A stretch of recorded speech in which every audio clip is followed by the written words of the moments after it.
जी प्यारियो सजरी सवेर दा सलाम। की हाल है? ठीक ठाक हो? काफ़ी दिनों बाद हाज़री हो रही है। कुछ तो पिछले दिनों के ईद दियाँ मसरूफियात और प्रोडक्शन का कुछ काम सी, सो इस करके भी जी मोतिए दा मुख वेख लवो, एक फुल मोतिए दा मार के जगा सोनी है।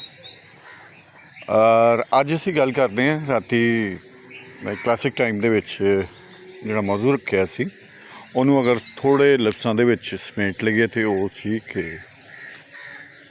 मेहनत ते किस्मत दो बिल्कुल वक्रियां चीज़ां ने। एक तुहाडे अपने हत्थ वस है और दूसरी कुदरत दे। हुण कुदरत नाल साडा जिहड़ा तालमेल है वो किस तरह बनता है? असी नेचर लवर जे लफ्ज़ां च कह दिंने आ ते होना बड़ी चंगी गल है, साडे वास्ते बहुत अच्छा हुंदा है कि असी नेचर दे नाल घुल मिल जाने या उहदे नज़दीक हुन्ने आ। ਇਹ ਜਿਹੜਾ ਹੁਣ दौर जा रहा है ये थोड़ा औखा लगता है नेचर लवर होना, कह सकते हैं, लेकिन उन्होंने निभाना थोड़ा औखा है। बहरहाल साडा मौजू है तुहाडी मेहनत। बहुत सारे लोग मेहनत करते हैं, दिलों बजानों करते हैं, बिल्कुल नेक नीति नाल करते हैं, पर उन्होंने वो हासिल नहीं हुंदा जो करना चाहते हैं। जाहिर है किसी भी काम के पिछे, किसी मेहनत के पिछे कोई टारगेट तो हुंदा है ना, कि असी ये मेहनत कर रहे हैं या ये काम कर रहे हैं, प्रोजेक्ट कर रहे हैं, तो सानू उहदा हासिल हसूल होना चाहिए, पर नहीं हुंदा।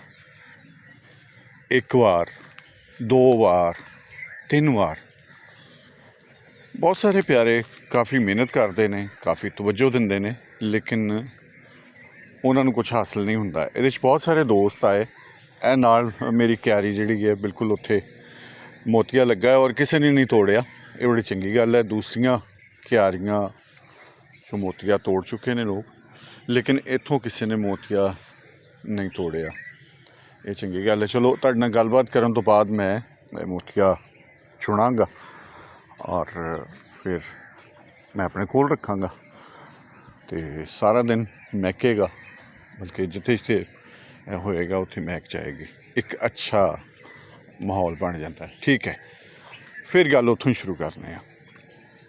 अच्छा, बहुत सारे दोस्तों ने आके कहा जी कि तुसी अगर एक काम दे विच कामयाब नहीं हुंदे तो तुसी दूसरा शुरू कर लवो, दूसरे च नहीं हुंदे तीसरा शुरू कर लो। मेरे ख्याल है कि नहीं, ये गल ठीक नहीं है कि कम दूसरा तुसी शुरू कर लवो। ये साढ़े बड़े सीनियर कॉलर आए और उन्होंने भी यही गल की कि पहले तो तुसी काम करन तो पहले सोच लवो ना, क्या इस काम में तुहाडी दिलचस्पी है? अगर दिलचस्पी है तो तुसी इस काम नूं जाणदे भी हो। दो चीज़ां बहुत ज़रूरी ने, काम नूं जानना और काम दे विच दिलचस्पी होना। अगर तो सानू काम च दिलचस्पी है और असी जानने हैं तो फिर काम शुरू कर लेना चाहिए।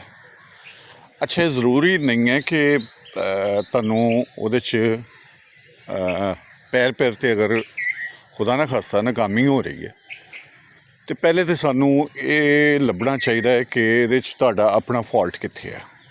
पहला काम है कि तुसी अपना फॉल्ट लभो, तुहाडी अपनी कोताही कमी कित्थे है, किहड़ी जगह ते है। यह बींडे की आवाज़ आ रही है ना, सौण भादरों का पक्ष लग गया, तो यह बींडे सौण भादरों काफ़ी ज़्यादा होंगे ने।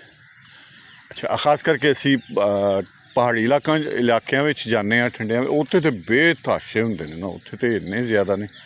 अच्छी मुचकाए अमलतास आ गया और बाग च वड़दे ही इन्नी महक सी, दरवाजे तक इन्नी खुशबू सी कि मैनू खिंच के लिया रही सी, लेकिन मैं बाँह छुड़ा के पहले गया उधर मोतिए वाल। तो हुण ए वेखो, मैं तुहानूं दस्सिया सी ना, फुल भी खिड़े हुए ने मोतिए दे, अपना अमलतास दे, और अमलतास महकी हुई है जनाब। क्या खूबसूरत। अच्छा, पहले तो लभ लीए असीं अपना ਫਾਲਟ ਲੱਭ ਲਿਆ ਤੇ ਮੇਰੇ ਖਿਆਲ ਹੈ ਕਿ ਨਾਕਾਮੀ ਦੇ ਚਾਂਸਿਸ ਘੱਟ ਜਾਂਦੇ ਨੇ। ਤੁਹਾਨੂੰ ਆਪਣੇ ਆਪ 'ਤੇ ਇਤਮੀਨਾਨ ਹੁੰਦਾ ਹੈ, ਇਤਬਾਰ ਹੁੰਦਾ ਹੈ ਕਿ ਤੁਸੀਂ ਆਪਣੇ ਵੱਲੋਂ ਬਿਲਕੁਲ ਹੁਣ ਠੀਕ ਕੰਮ ਕਰ ਰਹੇ ਹੋ। ਇਹਦੇ ਵਿੱਚ ਕੋਈ ਸ਼ੱਕ ਦੀ ਗੁੰਜਾਇਸ਼ ਨਹੀਂ ਰਹੀ। ਇਹ ਪਿੱਛੇ ਤੁਹਾਨੂੰ ਆਵਾਜ਼ ਆ ਰਹੀ ਹੈ, ਐਵੇਂ ਪਹਿਲੇ ਸਮਝਣਾ ਸਾਂ ਚੱਕੀ ਹੈ ਮਾਡਲ ਟਾਊਨ ਦੇ ਵਿੱਚ ਨਾ ਕਿਤੇ ਲੱਗੀ ਹੋਈ, ਦੇਸੀ ਚੱਕੀ। ਅੱਛਾ, ਇਹਦਾ ਵੀ ਮੈਨੂੰ ਪਤਾ ਲੱਗਾ ਕਿ ਦੇਸੀ ਚੱਕੀ ਵੀ ਲੱਗੀ ਹੈ, ਲੇਕਿਨ ਜਦੋਂ ਮੈਂ ਸਵੇਰੇ ਆਉਂਦਾ ਇਹ ਚੱਕੀ ਨਹੀਂ ਹੈ, ਇਹ ਪਖੇਰੂ ਹੈ, ਪੱਖੀ ਹੈ ਜੋ ਆਵਾਜ਼ ਕੱਢਦਾ ਹੈ। ਠੀਕ ਹੈ, ਕਿਉਂਕਿ ਚੱਕੀ ਅਗਰ ਲੱਗੀ ਹੋਵੇ ਤਾਂ ਉਹ ਪ੍ਰੋਪਰ ਇੱਕ ਟਾਈਮ ਚੱਲੇ, ਲੇਕਿਨ ਵਿਚਕਾਏ ਚੁੱਪ ਵੀ ਹੋ ਜਾਂਦਾ ਹੈ। ਠੀਕ ਹੈ, ਇਹ ਆਵਾਜ਼ ਸਾਨੂੰ ਆ ਰਹੀ ਹੈ, ਬੜੀ ਕਮਾਲ ਆਵਾਜ਼ ਹੈ। ਅੱਛਾ ਜੀ, ਹੁਣ ਅਸੀਂ ਬਜਾਏ ਕਿ ਕੰਮ ਬਦਲੀਏ, ਸਾਨੂੰ ਉਹਦੇ ਵਿੱਚ ਆਪਣਾ ਫਾਲਟ ਲੱਭਣਾ ਚਾਹੀਦਾ ਕਿ ਵੀ ਸਾਡਾ ਫਾਲਟ ਕਿੱਥੇ ਹੈ। ਯਕੀਨੀ ਤੌਰ 'ਤੇ ਦੁਨੀਆ ਦੇ ਵਿੱਚ ਦੇਖੋ ਇੰਨੇ ਕੰਮ ਹੋ ਰਹੇ ਨੇ ਅਤੇ ਉਹ ਫੈਕਟਸ 'ਤੇ ਚੱਲਦੇ ਨੇ ਨਾ। ਅਸੀਂ ਅਗਰ ਕਿਸੇ ਚੀਜ਼ ਦੇ ਵਿੱਚ ਕਾਮਯਾਬ ਹਾਂ ਅਤੇ ਅਸੀਂ ਕਾਮਯਾਬੀ ਸ਼ਾਇਦ ਕਿਸੇ ਇੱਕ ਚੀਜ਼ ਨੂੰ ਉਹਦੇ 'ਤੇ ਅਸੀਂ ਇਨਹਿਸਾਰ ਕਰਨੇ ਕਿ ਇਹਦੀ ਵਜ੍ਹਾ ਤੋਂ ਸ਼ਾਇਦ ਕਾਮਯਾਬ ਹਾਂ, ਉਹਦੇ ਅਸੀਂ ਨਹੀਂ ਲੱਭਦੇ, ਕਿਉਂਕਿ ਸਾਨੂੰ ਕਾਮਯਾਬੀ ਦੇ ਅਸਰਾਤ ਮੁਸਮਰਾਤ ਲੱਭਣ ਦੀ ਜ਼ਰੂਰਤ ਨਹੀਂ ਹੁੰਦੀ, ਕਿਉਂਕਿ ਆ ਰਿਹਾ ਹੈ ਨਾ ਕੁਛ। ਠੀਕ ਹੈ, ਜਦੋਂ ਨਾਕਾਮੀ ਹੁੰਦੀ ਹੈ ਅਤੇ ਫਿਰ ਅਸੀਂ ਲੱਭਦੇ ਹਾਂ ਕਿ ਵੀ ਇਹਦੇ ਪਿੱਛੇ ਕੀ ਮਸਾਇਲ ਹੋ ਸਕਦੇ ਨੇ, ਕੀ ਗੱਲ ਹੋ ਸਕਦੀ, ਕੀ ਚੀਜ਼ ਹੋ ਸਕਦੀ ਹੈ। ਸੋ ਸਾਨੂੰ ਜ਼ਰੂਰ ਲੱਭਣਾ ਚਾਹੀਦਾ ਕੰਮ ਪਹਿਲੇ ਕਰਨ ਤੋਂ ਪਹਿਲਾ ਜਿਹੜਾ ਪੁਆਇੰਟ ਹੈ ਕਿ ਤੁਹਾਡੀ ਆਪਣੀ ਦਿਲਚਸਪੀ ਹੈ ਉਸ ਕੰਮ ਦੇ ਵਿੱਚ, ਇਹ ਲੱਭ ਲਵੋ। ਦੂਸਰਾ ਪੁਆਇੰਟ ਹੈ ਕਿ ਕਿਆ ਤੁਸੀਂ ਉਹ ਕੰਮ ਜਾਣਦੇ ਹੋ ਜੋ ਕਰਨਾ ਚਾਹ ਰਹੇ ਹੋ, ਉਹ ਤੁਹਾਨੂੰ ਆਉਣਾ ਚਾਹੀਦਾ, ਜ਼ਰੂਰ ਆਉਣਾ ਚਾਹੀਦਾ। ਭਾਵੇਂ ਤੁਸੀਂ ਮੁਲਾਜ਼ਮ ਰੱਖੇ ਨੇ, ਜਦੋਂ ਤੁਹਾਨੂੰ ਪਤਾ ਹੀ ਨਹੀਂ, ਮੁਲਾਜ਼ਮ ਜੋ ਮਰਜ਼ੀ ਕਰਦੇ ਰਹਿਣ। ਤੁਹਾਨੂੰ ਜਾਣਨ ਦੇ ਬਾਵਜੂਦ ਇੱਥੇ ਇਹ ਹੁੰਦਾ ਕਿ ਮੁਲਾਜ਼ਮ ਤੁਹਾਨੂੰ ਚਾਰਨ ਦੀ ਕੋਸ਼ਿਸ਼ ਕਰਦੇ ਨੇ, ਤੁਹਾਨੂੰ ਕਿਰਾਏ ਪਾਉਣ ਦੀ ਕੋਸ਼ਿਸ਼ ਕਰਦੇ ਨੇ। ਇਹ ਜ਼ਰੂਰੀ ਹੈ ਕਿ ਤੁਹਾਨੂੰ ਉਹ ਕੰਮ ਆਉਂਦਾ ਹੋਵੇ। ਤੀਸਰਾ ਹੈ ਕਿ ਉਸ ਕੰਮ ਨੂੰ ਆਉਣ ਦੇ ਨਾਲ ਨਾਲ ਉਹਦੇ ਤੁਹਾਨੂੰ ਮਾਰਕੀਟਿੰਗ ਦਾ ਵੀ ਪਤਾ ਹੋਵੇ ਕਿ ਉਹਦੀ ਮਾਰਕੀਟਿੰਗ ਕੀ ਹੈ। ਠੀਕ ਹੈ ਨਾ, ਉਹਦੀ ਮਾਰਕੀਟਿੰਗ, ਇਹ ਤਿੰਨ ਚੀਜ਼ਾਂ ਜਦੋਂ ਤੁਹਾਨੂੰ ਆਉਂਦੀਆਂ ਨੇ ਅਤੇ ਫਿਰ ਦੇਖੋ ਅਗਲੀ ਗੱਲ ਆ ਗਈ ਫਿਰ ਕਿਸਮਤ 'ਤੇ, ਕਿ ਜੇ ਤੁਸੀਂ ਇਹ ਤਿੰਨੇ ਕੰਮ ਪਰਫੈਕਸ਼ਨ ਨਾਲ ਕਰ ਰਹੇ ਹੋ ਔਰ ਉਹਨਾਂ ਵਿੱਚ ਕੋਈ ਸ਼ੱਕ ਦੀ ਗੁੰਜਾਇਸ਼ ਨਹੀਂ ਹੈ, ਅਤੇ ਫਿਰ ਕਿਸਮਤ ਦੀ ਗੱਲ ਹੈ, ਡੈਸਟਨੀ। ਕਿਸਮਤ, ਹਾਂ, ਕਿਸਮਤ ਵਾਲੇ ਮਾਮਲੇ 'ਚ ਬਹੁਤ ਸਾਰੇ ਦੋਸਤ ਆਏ, ਮਾਪਿਆਂ ਦੀ ਦੁਆ ਹੋਣੀ ਚਾਹੀਦੀ ਹੈ ਔਰ ਤੁਹਾਡੇ ਅੰਦਰ ਪਿਓਰਿਟੀ ਹੋਣੀ ਚਾਹੀਦੀ ਹੈ। ਤੁਹਾਨੂੰ ਸਾਰਿਆਂ ਦੇ ਨਾਲ ਵਰਤਾਰਾ ਚੰਗਾ ਰੱਖਣਾ ਚਾਹੀਦਾ। ਇਹਦਾ ਮਤਲਬ ਹੈ ਕਿ ਤੁਸੀਂ ਇੱਕ ਭਲੇ ਮਾਨਸ ਬਣੋ, ਸਾਰਿਆਂ ਨਾਲ ਪਿਆਰ ਕਰਨ ਵਾਲੇ, ਰਿਸ਼ਤਿਆਂ ਨੂੰ ਨਿਭਾਉਣ ਵਾਲੇ। ਅੱਛਾ, ਇਹ ਵੀ ਹੋ ਗਿਆ। ਔਰ ਇਹਦੇ 'ਚ ਯਕੀਨ ਕਰੋ, ਮੈਂ ਇਹਦੇ 'ਤੇ ਮੇਰਾ ਤਾਂ ਕਮ ਸੇ ਕਮ ਯਕੀਨ ਹੈ ਕਿ ਤੁਹਾਡੇ ਮਾਪਿਆਂ ਦੀਆਂ ਦੁਆਵਾਂ ਔਰ ਉਹਨਾਂ ਦੀ ਖੁਸ਼ੀ ਤੁਹਾਡੇ ਵੱਲੋਂ, ਯਾਨੀ ਕਿ ਤੁਸੀਂ ਉਹਨਾਂ ਨੂੰ ਖੁਸ਼ ਰੱਖਿਆ, ਉਹਨਾਂ ਨੂੰ ਸੁਖੀ ਰੱਖਿਆ, ਉਹ ਤੁਹਾਡੇ ਵਾਸਤੇ ਕਿਸਮਤ ਬਣਾਉਣ ਵਿੱਚ ਬੜਾ ਅਮਲ ਦਖਲ ਹੈ ਉਹਨਾਂ ਦਾ। ਜਿਹੜੀ ਅਸੀਂ ਕੁਦਰਤ ਦੇ ਨਾਲ ਜੋੜਨੇ ਆ ਨਾ, ਕਿ ਕਿਸਮਤ ਕੁਦਰਤ ਵੱਲ। ਮੀਆਂ ਸਾਹਿਬ ਦਾ ਮੈਂ ਸ਼ੇਅਰ ਵੀ ਕੋਟ ਕੀਤਾ ਸੀ ਕਿ ਮਾਲੀ ਦਾ ਕੰਮ ਪਾਣੀ ਦੇਣਾ, ਭਰ ਭਰ ਮਸ਼ਕਾਂ ਪਾਵੇ, ਮਾਲਕ ਦਾ ਕੰਮ ਫਲ ਫੁੱਲ ਲਾਉਣਾ, ਲਾਵੇ ਜਾਂ ਨਾ ਲਾਵੇ।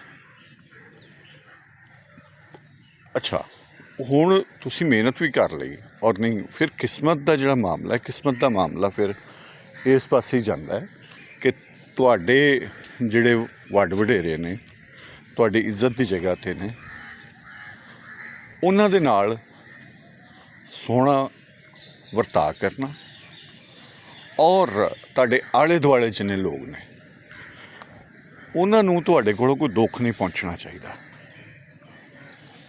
ਉਹ ਤੁਹਾਡੇ ਵੱਲੋਂ ਉਹਨਾਂ ਨੂੰ ਕੋਈ ਪਰੇਸ਼ਾਨੀ ਨਹੀਂ ਹੋਣੀ ਚਾਹੀਦੀ। ਠੀਕ ਹੈ, ਅਗਰ ਇਹ ਵੀ ਗੱਲ ਹੈ ਤੁਸੀਂ ਉਹਦੇ 'ਤੇ ਮੁਤਮਈਨ ਹੋ, ਅਤੇ ਫਿਰ ਮੇਰਾ ਖਿਆਲ ਹੈ ਕਿ ਕਿਸੇ ਕੰਮ ਵਿੱਚ ਵੀ ਨਾਕਾਮੀ ਦੇ ਚਾਂਸਿਸ ਜਿਹੜੇ ਨੇ ਉਹ ਬਹੁਤ ਹੀ ਕੋਈ ਮਸਲਾ ਨਾ ਹੋਵੇ। ਕਹਿ ਲਓ 10% ਹੀ ਰਹਿ ਜਾਂਦੇ ਨੇ, 90% ਤੁਸੀਂ ਕਾਮਯਾਬ ਹੋ। ਤੁਸੀਂ ਅਗਰ ਕੋਈ ਕੰਮ ਕਰ ਰਹੇ ਹੋ ਨਾ, ਉਹਦੀ ਮੈਨੇਜਮੈਂਟ ਜਿਹੜੀ ਹੈ ਉਹ ਬਹੁਤ ਜ਼ਰੂਰੀ ਹੈ।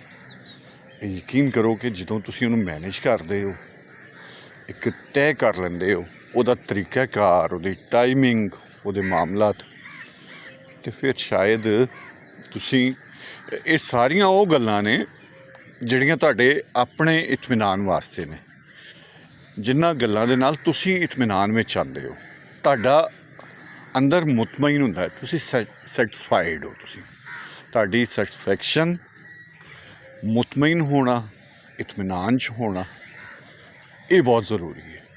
ਅਗਰ ਤੁਹਾਡੇ ਅੰਦਰ ਕੋਈ ਬੇਚੈਨੀ ਚੱਲ ਰਹੀ ਹੈ, ਕੋਈ ਹਿਲਜੁਲ ਚੱਲ ਰਹੀ ਹੈ, ਕੋਈ ਜ਼ਿਹਨੀ ਤੌਰ 'ਤੇ ਤੁਹਾਨੂੰ ਮਸਾਇਲ ਨੇ, ਪਰੇਸ਼ਾਨੀ ਹੈ, ਉਹ ਕੰਮ ਹੈ, ਉਹ ਤੁਹਾਡਾ ਵਰਤਾਰਾ ਹੈ, ਉਹ ਤੁਹਾਡਾ ਤਰੀਕੇਕਾਰ ਹੈ, ਜਾਂ ਜੋ ਵੀ ਹੈ।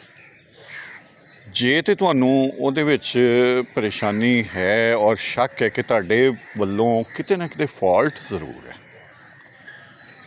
ਉਹ ਫਾਲਟ ਕਿਸੇ ਮਾਮਲੇ 'ਚ ਵੀ ਹੋ ਸਕਦਾ, ਮੈਨੇਜਮੈਂਟ ਵਿੱਚ ਤੁਹਾਡੇ ਕੋਲ ਫਾਲਟ ਹੋ ਸਕਦਾ। ਮੈਨੇਜਮੈਂਟ ਦਾ ਫਾਲਟ ਬਹੁਤ ਵੱਡਾ ਹੁੰਦਾ ਹੈ। ਫਿਰ ਤੁਸੀਂ ਕਿਤੇ ਵੇਖਦੇ ਹੋ ਕਿ ਯਾਰ ਕਿਸੇ ਬੰਦੇ ਨਾਲ ਮੈਂ ਕੋਈ ਇਸ ਤਰ੍ਹਾਂ ਦੀ ਜ਼ਿਆਦਤੀ ਤਾਂ ਨਹੀਂ ਕੀਤੀ। ਅੱਛਾ, ਇਹ ਅਸੀਂ ਮੰਨਦੇ ਹਾਂ ਕਿ ਅੰਦਰੋਂ ਨਿਕਲੀ ਦੁਆ ਵੀ ਕਬੂਲ ਹੁੰਦੀ ਹੈ, ਔਰ ਅੰਦਰੋਂ ਨਿਕਲੀ ਜਿਹੜੀ ਹਾਂ ਹੈ ਨਾ, ਉਹ ਤਾਂ ਬੰਦੇ ਨੂੰ ਲੈ ਪੈਂਦੀ ਹੈ। ਸੋ ਤੁਹਾਨੂੰ ਕੋਸ਼ਿਸ਼ ਕਰਨੀ ਚਾਹੀਦੀ ਕਿ ਹਰ ਜਗ੍ਹਾ ਤੋਂ ਤੁਹਾਡੇ ਵਾਸਤੇ ਦੁਆ ਆਵੇ, ਕਿਸੇ ਵੱਲੋਂ ਹਾਂ ਨਾ ਆਵੇ। ਅਗਰ ਇਹਨਾਂ ਚੀਜ਼ਾਂ ਦਾ ਤੁਸੀਂ ਖਿਆਲ ਕਰਦੇ ਹੋ ਤਾਂ ਫਿਰ ਸੱਤੇ ਖੈਰਾਂ, ਫਿਰ ਨਾਕਾਮੀ ਵਾਲਾ ਮਾਮਲਾ ਜਿਹੜਾ ਹੈ ਨਾ, ਉਹ ਨਹੀਂ ਹੋ ਸਕਦਾ। ਸੋ ਅੱਜ ਦਾ ਜਿਹੜਾ 2 ਘੰਟੇ ਦਾ ਪ੍ਰੋਗਰਾਮ ਸੀ, 1 ਘੰਟੇ ਦੀ ਗੱਪਸ਼ਪ ਸੀ ਕਲਾਸਿਕ ਟਾਈਮ ਦੀ, ਉਹਦਾ ਨਿਚੋੜ ਜੋ ਮੈਂ ਕੱਢਿਆ ਹੈ, ਉਹਦੇ ਵਿੱਚੋਂ ਕੁਛ ਅਗਰ ਮੈਂ ਹਾਸਿਲ ਕਰਨ ਦੀ ਕੋਸ਼ਿਸ਼ ਕੀਤੀ ਹੈ ਅਤੇ ਉਹ ਇਹ ਹੀ ਹੈ ਜੋ ਮੈਂ ਤੁਹਾਡੇ ਨਾਲ ਸ਼ੇਅਰ ਕਰਤਾ। ਅਤੇ ਹੁਣ ਮੈਂ ਅਮਲਤਾਸ ਦੇ ਕੋਲ ਖਲੋ ਕੇ ਇਹਦੀ ਵਾਸ਼ਨਾ ਮਾਣਾਂਗਾ, ਅਤੇ ਘੁੱਗੀਆਂ ਦੇ ਜੋੜੇ ਦੀ ਆਵਾਜ਼ ਆਪਸ 'ਚ ਗੱਪਸ਼ਪ ਨਾਲ, ਉੱਥੇ ਬੁਲਬੁਲਾਂ ਵੀ ਨੇ, ਚਿੜੀਆਂ ਵੀ ਨੇ। ਇਹ ਵੇਖੋ ਨਾ, ਉਹ ਆਵਾਜ਼ ਆਉਣੀ ਬੰਦ ਹੋ ਗਈ ਹੈ। ਮੈਂ ਸਮਝਦਾ ਸਾਂ ਜਿਹੜਾ ਕਿ ਚੱਕੀ ਚੱਲਦੀ ਹੈ, ਉਹ ਆਵਾਜ਼ ਆਉਣਾ ਬੰਦ ਹੋ ਗਈ ਹੈ। ਅਤੇ ਹੁਣ ਮੈਂ ਜਾ ਕੇ ਇਹ ਵੀ ਕਰਾਂਗਾ ਕਿ ਮੋਤੀਏ ਦੇ ਮੋਤੀਆ ਚੰਬੇਲੀ ਵੇਲਾ ਖੇਤ ਕੀ ਤਰੀਕ, ਫੁੱਲ ਤਾਰਾ ਮੀਰਾ ਸਰੋਂ 'ਤੇ ਫੁਲਾਈ ਦੇ, ਕੇਸੂ ਕਚਨਾਰ ਤੇ ਕੇਸੂ ਕਚਨਾਰ ਸ਼ਰੀਂ ਤੇ ਅਮਲਤਾਸ ਖੇਤਾਂ ਵਿੱਚ ਤੇਰੇ ਲਈ ਉਗਾਈ ਦੇ। ਅਤੇ ਆਪਣੇ ਪਿਆਰਿਆਂ ਦੇ ਨਾਵੇਂ ਤਮਾਮ ਨੇਕ ਖਵਾਹਿਸ਼ਾਤ, ਮੁਹੱਬਤਾਂ, ਪਿਆਰ, ਖੁਸ਼ਬੂਆਂ, ਅਤੇ ਸੱਜਰਾਪਨ ਸੁਬਹ ਸੁਬਹ ਦੀ। ਇਹ ਹੁਣ ਮਤਲਬ ਹਵਾ ਵਗੈਰਾ ਤਾਂ ਨਹੀਂ ਚੱਲ ਰਹੀ, ਲੇਕਿਨ ਕਦਰੇ ਮੌਸਮ ਠੀਕ ਹੈ, ਕਿਉਂਕਿ ਅੱਗੇ ਜਿਹੜਾ ਮੌਸਮ ਆ ਰਿਹਾ ਫਿਰ ਉਹਦੇ ਵਿੱਚ ਤਾਂ ਇਹ ਘੁੱਟ ਲੱਗ ਜਾਣਾ ਨਾ, ਹਵਾ ਦੇ ਵਿੱਚ ਨਮੀ ਜ਼ਿਆਦਾ ਹੋਏਗੀ, ਜਿਹਦੀ ਵਜ੍ਹਾ ਨਾਲ ਗਰਮੀ ਪੈਦਾ ਹੋਏਗੀ। ਠੀਕ ਹੈ, ਸੋ ਆਪਣਾ ਰੱਖਣਾ ਬਹੁਤ ਸਾਰਾ ਖਿਆਲ, ਹਮੇਸ਼ਾ ਦੁਆਵਾਂ 'ਚ ਯਾਦ ਰੱਖਣਾ। ਤੁਹਾਡਾ ਬਹੁਤ ਸ਼ੁਕਰੀਆ, ਤੁਸੀਂ ਇਹਨਾਂ ਟਾਈਮ ਦਿੱਤਾ, ਟਾਕ ਵਾਕ ਦੇ ਵਿੱਚ ਮੇਰੇ ਨਾਲ ਰਹੇ ਹੋ। Thank you. ਰੱਬ ਰੱਖਾ। ਕੱਲ੍ਹ ਬਸ਼ਰਤੇ ਜ਼ਿੰਦਗੀ, ਕੱਲ੍ਹ ਮਿਲਾਂਗੇ।